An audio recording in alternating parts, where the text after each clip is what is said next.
ڈبکی channel کے ناظرین، فرض کریں آپ کو اچانک کچھ لوگوں کے زور زور سے ہنسنے کی آوازیں سنائی دیں تو آپ کیا کریں گے؟ یقیناً آپ پہلے اسے ہنسی مذاق سمجھ کر اگنور کریں گے، لیکن اگر یہ ہنسی نہ رکے تو آپ وجہ معلوم کرنے ان لوگوں کے پاس جائیں گے۔ کیا ہی ایسا ہو کہ ان کے پاس پہنچتے ہی آپ بھی بنا کسی وجہ کے ہنسنا شروع کر دیں اور آپ کو یہ پتہ چلے کہ ہنسنے کی یہ بیماری کورونا وائرس کی طرح ایک وائرس ہے، تو آپ کا کیا ری ایکشن ہوگا؟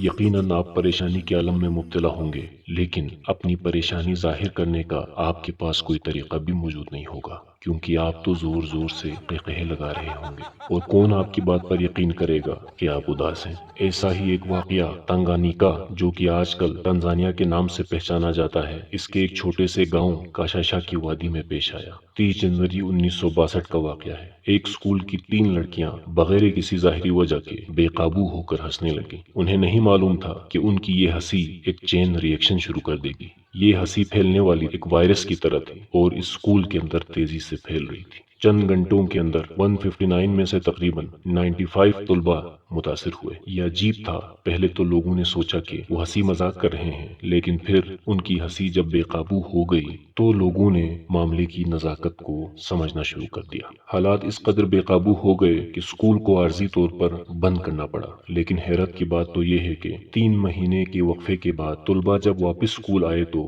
ہنسی کی وبا دوبارہ پھیل گئی۔ اب یہ صرف اسکول تک محدود نہیں رہا، یہ آس پاس کے دیہاتوں تک پھیل گیا اور 1000 سے زیادہ لوگ اس سے متاثر ہوئے۔ یہ بیماری جنگل کے آگ کی طرح پھیل رہی تھی، جس سے پڑوسی دیہات اور قصبات بری طرح متاثر ہو رہے تھے۔ ہنسنے کی ایسی بیماری کا سوچتے ہی ہماری اپنی بھی ہنسی نکل جاتی ہے۔ روز بروز لوگ ہنستے رہے اور اس بیماری میں مبتلا ہوتے رہے۔ روزمرہ کے معمولات میں خلل پڑنے لگا، کاروبار بند ہونے لگے، آمد و رفت ٹھپ ہونے لگی، اور یہاں تک کہ کچھ افراد مبینہ طور پر کئی دنوں تک مسلسل ہنستے رہے۔ صورتحال اس حد تک بڑھ گئی کہ تنزانیہ کی حکومت کو مداخلت کرنا پڑی، طبی ٹیمیں بھیجنا پڑیں، اور یہاں تک کہ بحران سے نمٹنے کے لیے بین الاقوامی مدد کی درخواست کی گئی۔ طبی ماہرین اور محققین حیران رہ گئے، اس پراسرار ہنسی کی وبا کی آخر وجہ کیا ہو سکتی ہے؟ کچھ نے کہا کہ یہ نفسیاتی بیماری کی ایک شکل بھی ہو سکتی ہے، جہاں نفسیاتی عوامل جسمانی علامات میں ظاہر ہونے لگتے ہیں، جبکہ دوسروں نے تجویز کیا کہ یہ زہریلے یا پھیلنے والے وائرس کی وجہ سے ہوا ہے۔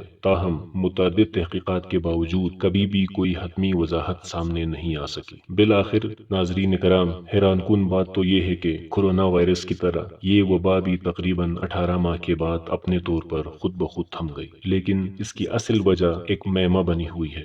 تاریخ ایسے واقعات سے بری پڑی ہے جو ہر ذہن میں بہت سے سوالات اور ان کے جوابات ڈھونڈنے کی جستجو پیدا کرتا ہے۔ چینل کو سبسکرائب کر کے رکھیے، کیونکہ ہم دن بدن آپ کے لیے دلچسپ کنٹینٹ لاتے رہیں گے۔